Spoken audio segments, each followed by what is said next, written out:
Kristiaan, thanks so much for sitting down with me. Very much appreciated.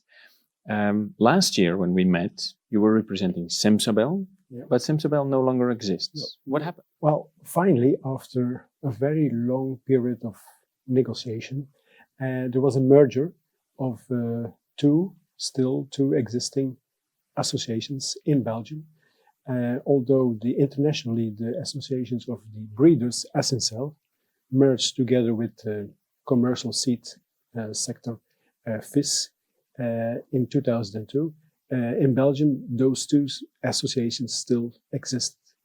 And finally, we said, since all members of SeedBel were also member of SeedBel, and we were facing the same topics and ideas and problems to be solved, it would be better to merge. And so finally, after negotiating some things, we merged together, and the new association was born, named Seed Bel.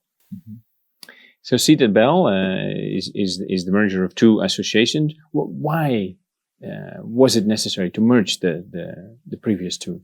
Well, as I said, in fact, it were the same people, and so they came together to discuss different topics, but there were still two meetings necessary. There was still two board meetings and so on. So we are a very small association in Belgium, only 28 members. And the members are almost all internationally companies, or some very limited are family companies. And they our association relies on the involvement of these people who do their job in the company and have to also invest their time in the association. Mm-hmm. So we have no people paid by the association. Mm-hmm. So in fact, to gain time and to work more efficient, it was worthwhile to merge. Smart move, I would say. I think so. Yeah, for sure.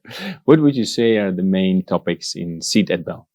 Well, the most important topics we deal with is farm safe seed, of course, which is important mainly on cereals. It's mostly produced in Wallonie. Maybe it's also interesting to mention that we have, in fact, two kind of agricultural systems in Belgium. Mm-hmm. We have Flanders and Wallonie. Belgium is a very complicated country, political-wise. Mm-hmm. The northern part is more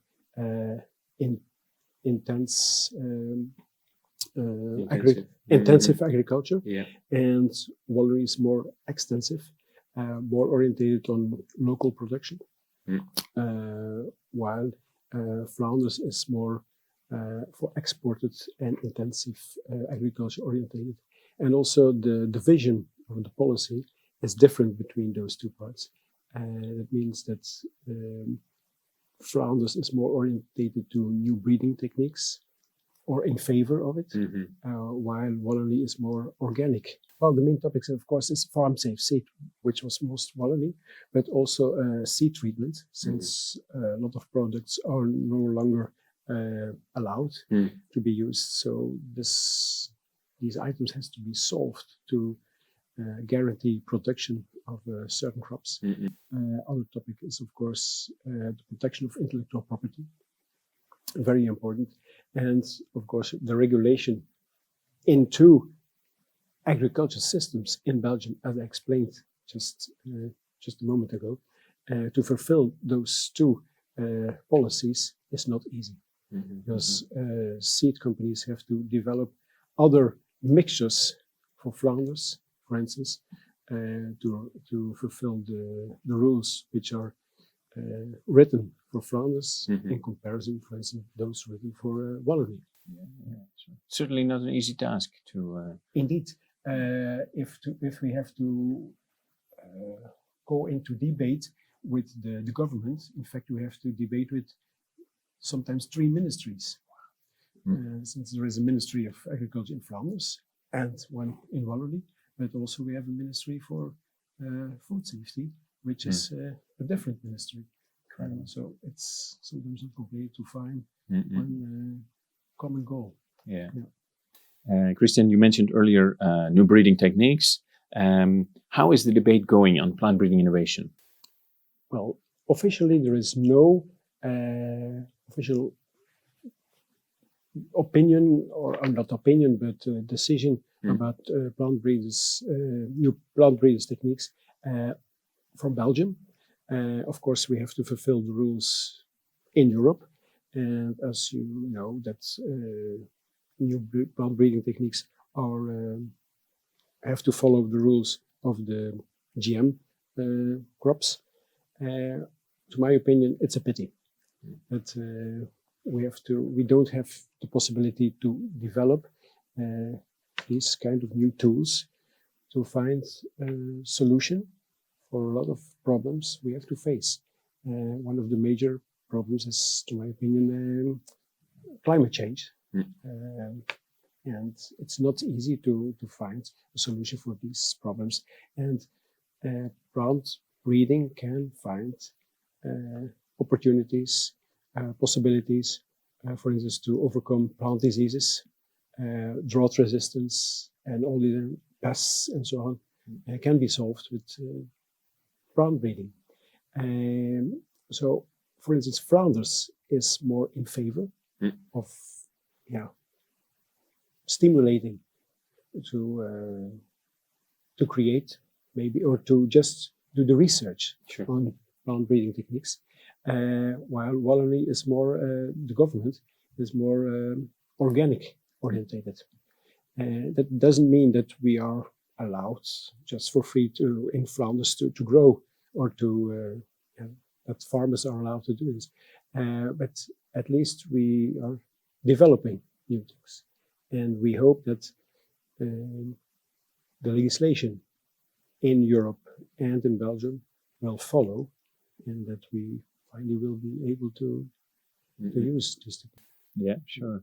It would definitely be beneficial to the Belgian farmers, and I would say probably European farmers all over the continent. Of course, otherwise we will become a kind of, I'll say, historical museum. While in other countries, United States, China, Australia, and so on, they will move forwards. And what will we do? Just stay with the old varieties, and there is no progress. And I think there's otherwise no future to face the new agriculture we have to deal with. Yeah. And in fact, it reminds me of an old Dutch saying, if you stand still, you're going backwards. That's true. So that very much applies here. We talked about farmers already a few times. What would you say are the main challenges for Belgian farmers at the moment? Well, you know, Belgium is a small country. A lot of people are living in this small country. There is a high competition for soil, for surface competition between infrastructure, houses, roads, but also recreation, nature. So really farmers have to fight for their own space. In addition, there are a lot of complex rules necessary to guarantee a healthy environment to be fulfilled, but sometimes it becomes too complex, as I explained, with different ministries, but also in addition the European rules. And sometimes the farmers do not know in which way they have to move forward. Since the last 35 years, 2/3 of the farmers have stopped. That means that small, very small farmers stopped. It means that the average acreage increased, but the young farmer has to be a manager and have to look for instance, for new crops. We see also the problem of meat. We have to face the problem that meat consumption is in the public debate. So that means that they're also under pressure, and we also have to look for alternatives. It means that there is kind of not pressure, but are possibilities. I don't see not as a pressure, but possibilities for farmers to look for new crops. For instance, we are now in our institute working on soybeans which are adapted to the Belgian, Flemish conditions, so which can grow in our climate and obtain or give a good result for the farmer. I mean, I mentioned soybean, but other protein products such as peas and beans become more and more important as an alternative for meat as a protein provider. So new crops give a possibility for the farmers to look for differentiate and then to develop their farm in another way than the historical traditional way. Yeah, sure. Kristiaan, besides your role as Secretary General in Seed Bel, you're also working for ILVO, which is the Flanders Research Institute for Agricultural Fisheries and Food. Any exciting innovations in the pipeline there? Well, of course, we are dealing also with the main topic, with the same topics, climate change, as I mentioned, but also soil. Soil is very important. If we have no good soil, you can grow no plants. But as soil, I mean the carbon content is very important in soil, so we have to look for which solutions can be provided to obtain a good carbon content. In addition, new pests and diseases are coming to our region due to the climate change, but also we are the national reference laboratory for Belgium, and also in addition as a European reference laboratory for nematodes and bacteria. So that means we have to develop new techniques to help the Ministry of Food Safety, for instance, or just to guarantee the production of some crops in our country. For instance, the problems with Xylella. It's a disease in the Mediterranean area. And we have to avoid big problems in the horticulture sector, for instance. So not only on crop protection, soil, but also the new breeding techniques. We are now working on 3 crops with the new breeding techniques to look for solutions on quality of the food, to obtain, for instance, to avoid the allergic genes in celery, to obtain resistance in potatoes, and also to eliminate the sesquiterpene. It's the products in chicory who made the chicory very bitter. Bitter. So we work on specific topics and in which new breeding techniques can help. That sounds very good. Yeah.